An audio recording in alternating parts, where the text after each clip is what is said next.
Assalamualaikum warahmatullahi wabarakatuh. Halo Mutiara teman-teman, perkenalkan nama saya Naira Natasha Putri dari kelas 8A. Di sini saya akan mempresentasikan pengenalan sel. A. Sel dan mikroskop.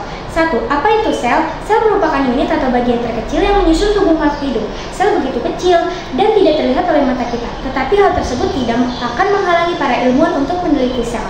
Teori sel tersebut menyatakan bahwa 1. Seluruh makhluk hidup tersusun atas sel. 2. Sel adalah unit dasar dari struktur dan fungsi makhluk hidup. 3. Seluruh sel berasal dari sel sebelumnya. 2. Penemuan mikroskop. Para ilmuwan yang meneliti tentang sel membutuhkan suatu alat untuk meneliti bagian-bagian sel. Tanpa alat tersebut, teori tentang sel tidak akan tercipta. Dan tentu saja penelitian tentang tubuh makhluk hidup tidak akan dapat dilakukan. Mikroskop diciptakan oleh seorang ilmuwan asal Inggris bernama Robert Hooke pada tahun 1663. Beliau mengamati sayatan gabus dari kulit kayu pohon ek. Setelah Robert Hooke, tepatnya pada tahun 1674, seorang ilmuwan asal Belanda bernama Anthony van Leeuwenhoek juga menciptakan sebuah mikroskop. Beliau mengamati sampel dari air danau, kerokan dari gigi dan gusi, serta air dari talang hujan. Meski pada saat itu mereka belum memiliki alat-alat yang canggih, namun rasa ingin tahu mereka yang tinggi tidak menghalangi mereka untuk menggali lebih dalam tentang sel dan alam sekitar. 3. Mikroskop cahaya dan mikroskop elektron. Para ilmuwan berlomba-lomba untuk menciptakan mikroskop serta mengamati makhluk hidup di sekitar mereka. Segala sesuatu yang hanya dapat diamati di bawah mikroskop disebut mikroskopis, baik itu benda mati ataupun makhluk hidup. Beberapa mikroskop menggunakan cahaya yang merambat melalui lensa untuk menghasilkan suatu bayangan yang diperbesar.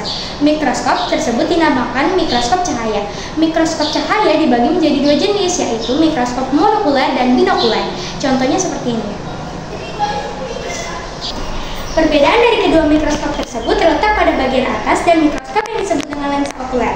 Jumlah lensa okuler pada mikroskop monokuler hanya 1, sementara mikroskop binokuler memiliki 2 lensa. Selain mikroskop cahaya, beberapa mikroskop menggunakan sinar atau radiasi dari elektron. Karenanya disebut mikroskop elektron. Kedua mikroskop tersebut memiliki kesamaan, yaitu untuk memperbesar suatu objek. 2 karakteristik yang harus dimiliki oleh suatu mikroskop, baik itu mikroskop cahaya maupun elektron, adalah perbesaran dan resolusi gambar. 4. Bagian-bagian mikroskop cahaya.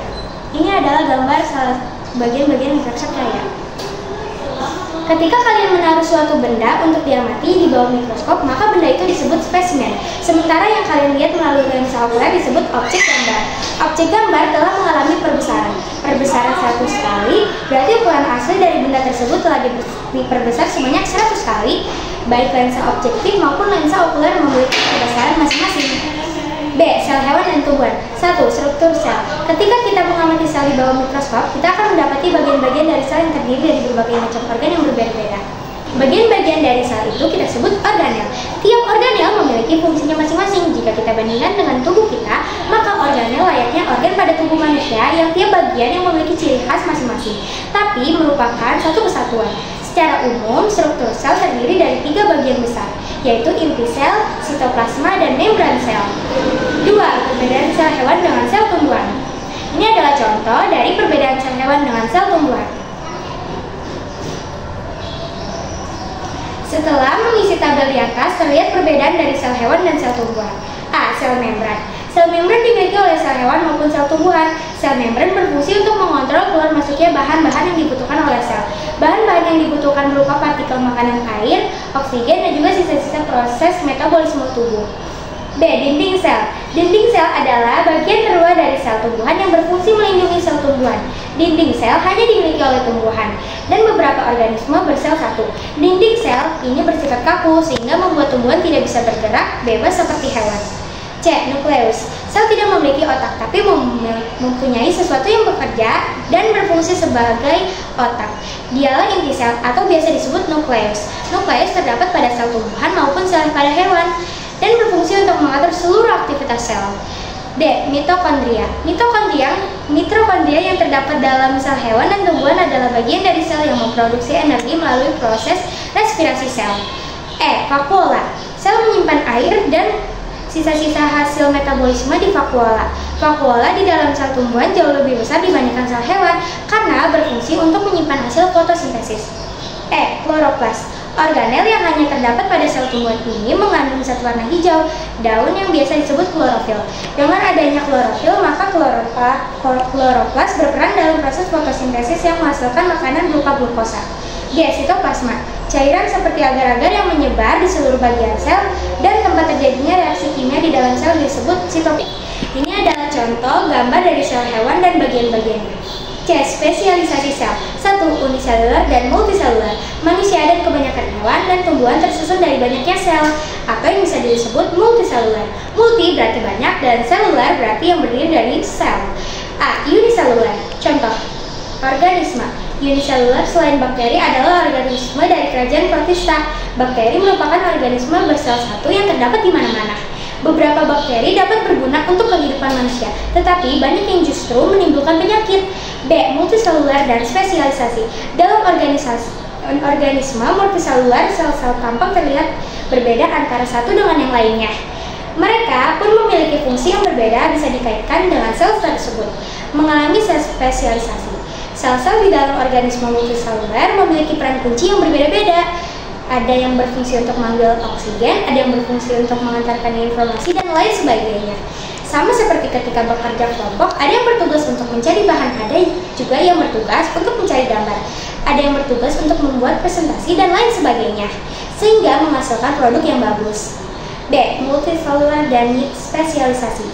Karena memiliki peran yang berbeda-beda, struktur luar bahkan dalam sel tersebut pun mengalami penyesuaian.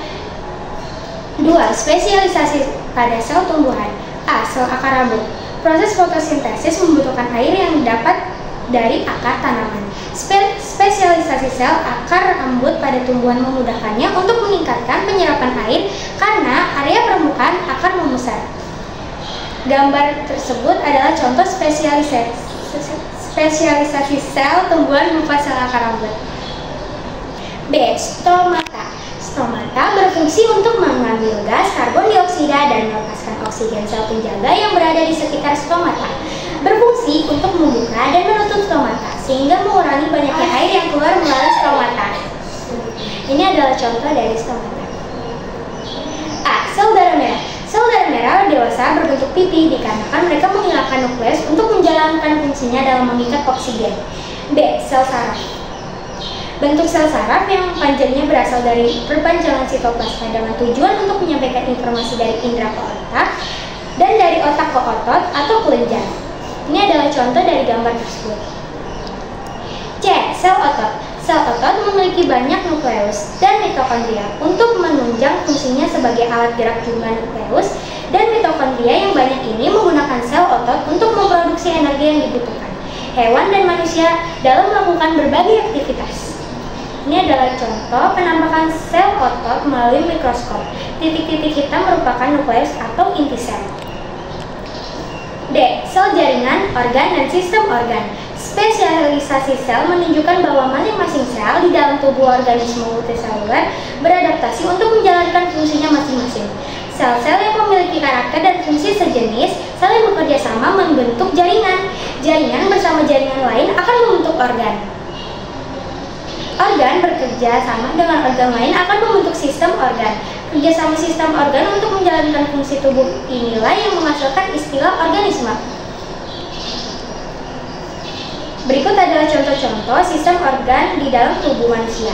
1. Sistem pencernaan yang menghasilkan energi untuk tubuh, terdiri dari mulut kerongkongan, lambung usus, halus, usus besar, dan rektum, dan anus. 2. Sistem peredaran darah yang berfungsi untuk mengalirkan darah ke seluruh bagian tubuh, terdiri dari jantung, pembuluh darah, dan sel darah.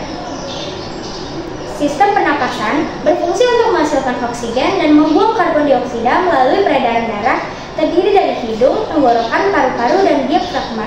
Sistem gerak selain berfungsi untuk menggerakkan tubuh, juga berfungsi untuk melindungi organ-organ penting dalam tubuh, terdiri dari otot dan tulang. Terakhir, sistem ekskresi yang berfungsi untuk membuang sisa-sisa metabolisme tubuh, bisa berupa keringat ataupun urin, terdiri dari ginjal, paru-paru, dan kulit. Sekian presentasi dari saya. Wassalamualaikum warahmatullahi wabarakatuh.